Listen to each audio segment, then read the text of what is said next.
Good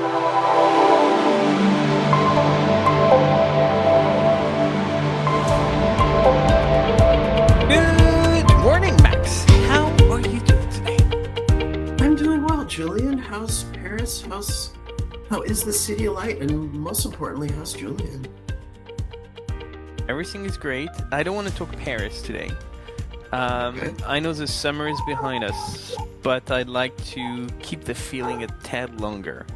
So I'm going to talk about my summer holiday a little, if you don't mind. Is that okay That with you? sounds lovely. I nothing I could use more than a summer holiday in this moment.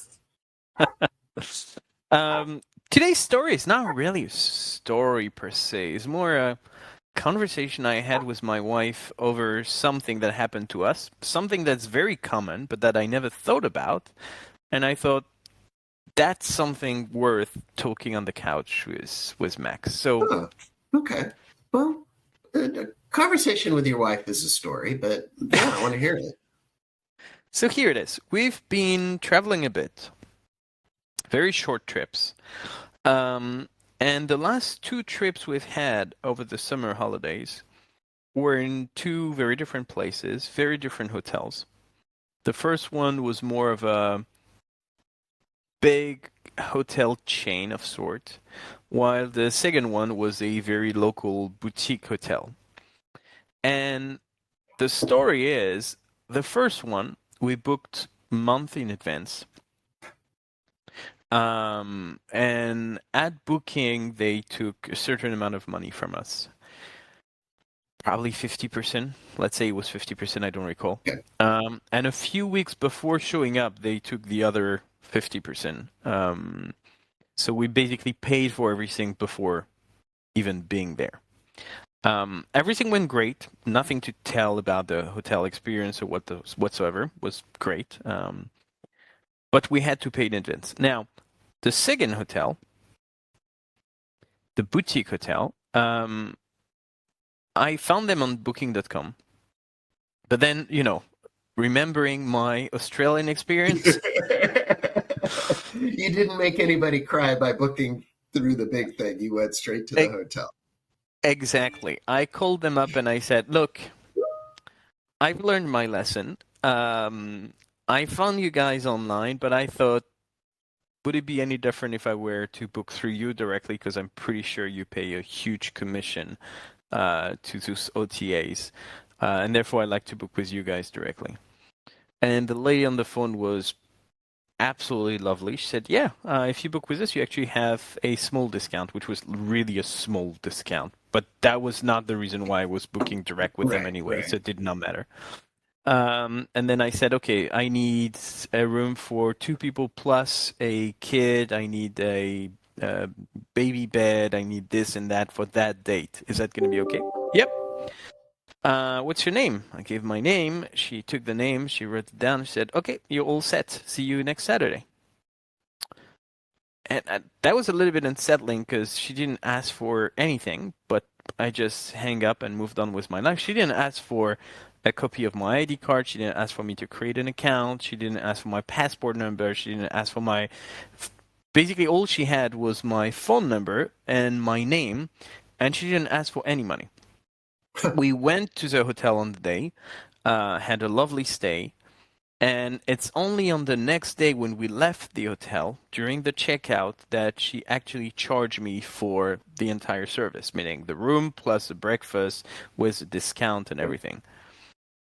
And the conversation with my wife on the way back in the car was, she paid for the first hotel, and she was saying, they asked me for 50% deposit, and I had to pay for the rest of the room weeks or days, I can't remember, before we even showed up at the hotel. So I basically paid everything up front. But you book a different hotel for the week after that, and they don't ask you for anything. They just trust you until the day we leave. We could actually have left without paying anything. We could have disappeared early in the morning. No one would have noticed. They had nothing but your name, which could have been fake, right? They didn't ask for my ID papers. They didn't ask for a print of my credit card, and they just trusted me.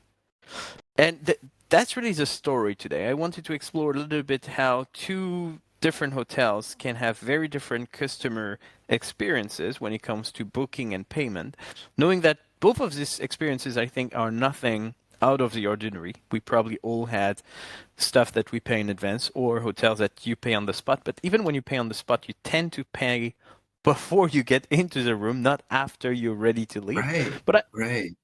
I thought that was an interesting experience, and I thought maybe we can talk a little bit about this. That's a Max worthy kind of story.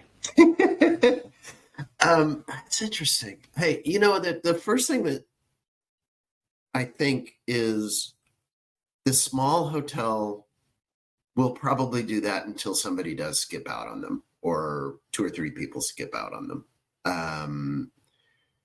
They're, I mean, it's certainly a nice instinct. And, if you're running a small hotel, you probably really care about people and, want to provide the best experience you can for them. So I could see the instinct being more about, oh, this is nicer for them, I'm just going to do it this way, than I'm worrying about protecting myself. Now, two or three people skip out on them, and then they'll probably just kind of change. Ironically, the massive hotel chain, if one person skips out on them, that's one quintrillionth of a percent of their overall revenue. But I'm sure they have stories, put it that way, right? But people skip out, all kinds of things happen. They get to a point where they really need to manage the expectations and the money and protect it. Just makes the little hotel sound nicer, doesn't it? It does, and I was thinking. So here's what I was thinking here. It has two levels of risk for them. There is obviously the one we've talked about. I just leave the room and I don't pay, which would be probably a huge issue. As you said, probably not a big deal for a hotel dealing with thousands and thousands of customers. Probably a huge deal for a hotel that has 8 rooms. That represents a fair percentage. But it has another risk. The other risk is a no-show. They don't have any information beside my phone number. So if I don't show, not only they don't make the money, but they could not even resell it to someone else because it's too last minute to find a new customer. So they basically locked a room for me, and I may not even show up. And that's interesting because in Paris right now, I don't know if that's the same thing in the US. Maybe you could enlighten me here. In Paris, for the past few months, I've seen a bunch of articles about that new trend where restaurants are so fed up, is the right term, with people not showing up after booking that now they ask you for basic deposit. That would be the bare minimum you would spend. So if you don't show up, at least they did not pay for the staff and the raw material for someone who would never pay for anything, which it's kind of a repulsive for customers because I'm going to have a meal. I don't want to make a deposit for a normal restaurant. But they just don't have a choice because people have no manners nowadays, and they just book a restaurant, don't show up, and that's a pure loss for the restaurant. Yeah. And it looks like the restaurants are going the exact opposite of the experience I just had, and that's, to your earlier point, that's probably one of the many reasons why I love boutique hotels more than those big hotel chains. Yeah, that makes sense. I've seen a little of that at restaurants. Where I do see it is in an interesting way is in golf courses. Historically, when you go to play golf, you call the golf course and you say, "Hey, I want to play Tuesday. What do you got?" And you get a time and you show up on Tuesday, and they have your phone number. Maybe, I mean, historically, you didn't even do that. But at a golf course, it's not like the 8-room hotel. There's always a queue of people. On the weekends at least, there's always a queue of people waiting to get on. So if a slot opens up, if you're not there 15 minutes before, here's 4 guys. You missed your slot. Sorry. But what happens now is there's a lot of online booking, and it's inconsistent. But most of the online booking you pay up front, so they're actually now forcing you to pay. And My friends I play golf with are way too flaky to pay up front for. And they actually, it's interesting. There's a couple courses where if you book online, you pay up front. If you call, you don't pay till you get there. So I'll go online, figure out the times, and then I'll call and say, "Hey, I want 2 o'clock," and just do it that way because then I don't have to do the deposit or pay for it. And it's not even a deposit; it's you're paying for the round, and you've paid for it whether you play or not at that point. It's a really nasty turn. In a way, yes, but it kind of relates to the channel experience. We talked about this a few weeks ago, where you have some channels for customer service specifically. You have some channels that would be convenient to make a payment. Typically, being online, entering a credit card number is not that hard, especially nowadays where you can even save it within your browser or within your computer and not even have to get your physical card. You can just receive an SMS or give your print or whatever it is in order to pay very quickly. While doing it over the phone, oh gosh, that's a hassle because you got to get Yeah, your card, true. give the digit. You never know whether you can trust it. So it's probably also related to the convenience of the channel. But what I was going to say here is I didn't pick that hotel because I didn't have to pay immediately. Actually, I'm Right, used to paying immediately. That's part right, of right. what I do. I'm kind of okay with this. Now that I know there are alternatives, I might start thinking differently about That it. become a buying criteria. But that has never been a criteria for me. That was actually a very pleasant experience, and I would have been totally okay if they told me you need to pay before we give you the keys, but they just did not, and that just made the whole experience even better than it already was because that was a great family kind of bed and breakfast tiny boutique hotel that was really lovely, and they just made it even better. So I think this kind of things when you can control the risk, giving these small things that just make the experience even better, that's probably a certainty of getting more customers and better reviews and better referral and the whole package. Yeah, I agree. It's a much better, and it not that boutique hotels are that much focused on brand, but it's so much more on brand. I'm just going and staying in probably a house or whatever it is, just a charming thing. It's not, cookie cutter hotel rooms and long hallways and all that kind of stuff.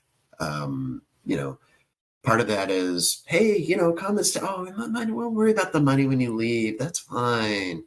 And it really, what a better experience just in general. Actually makes me think of another thing. It's airlines, since you love talking about airlines. Um, Airlines are the exact opposite. They take your money way in advance. They take full charge. It's not like you're paying 50% now and 50% a few days earlier. You're paying the full thing at booking, and they still manage to sell more seats than they have in the plane to make 100% sure Right, they right. cover everything. Here is the exact opposite. They don't take anything and they pray for the best. They absorb the risk just so that the experience is as perfect as possible. Maybe there is some learning for airlines here. That would be nice. And unfortunately, I don't think there are that many boutique airlines out there to give them the pressure to have to do that. One question on the big hotel. You put the money up front. If you had canceled 2 days before, would you have gotten it back, or was that money committed? Were you prepaying at that point? This one I paid a 15% premium to be able to cancel till I think that Okay. was like 2 hours earlier or 12 hours earlier, whatever it was, to get my entire money back, except for that premium, obviously. But you had the option to buy the extra insurance, and I did because you never know what could happen. 10% is not that much. But otherwise, they had all these terms and conditions that I never read. If you Yeah, cancel it between does. 1 week and 2 weeks, 2 weeks and 48 hours, 48 hours into, forget it. If I cancel, I'll figure it out on the day. That's not the money you need to live. That's extra saving for you to enjoy. So it's not going to kill you Right. if you lose that money. It's not pleasant, but it's much better than if you were losing your salary or the money you were needed for the loan, for example. Yeah. Yeah. That's very true. Well, I, how do you feel? Is this helpful? I It mean, it's not really a painful story. It's a charming story, quite honestly. it is, and that's just one more criteria I'm going to be looking at from now on. That just convinced me again, considering I needed any convincing, probably not, that boutique hotels are really my thing. I love those things with a story, with a soul. Not saying that those big chains don't have a soul, but every room is identical. There's nothing unique about it. Here we had breakfast with other customers, we had a chat with the owner that just felt real, right? I love this kind of, and maybe that's not for everyone, but I love this kind of things. So I'm definitely gonna go even more towards the thing, and I'm gonna continue using OTAs like search engines to find what I'm looking for and giving a call And directly then go to the straight. Yeah. boutique. Yeah. All right, I'm with you. We're planning a trip and we're trying to figure out where to stay. And this is telling me go stay in the country in the quiet parts so you can be in a boutique hotel instead of more corporate malfeasance. Perfect. Love that I've been able to influence you. I'm gonna start browsing for boutique airlines immediately and see if I come up with anything. There you go. Sounds good. Perfect. Thank you so much for your time and advice, Max. And I guess next week I'll be listening to your story then. All right, sounds good. Thanks, Julien. Take care. Thank you. Bye.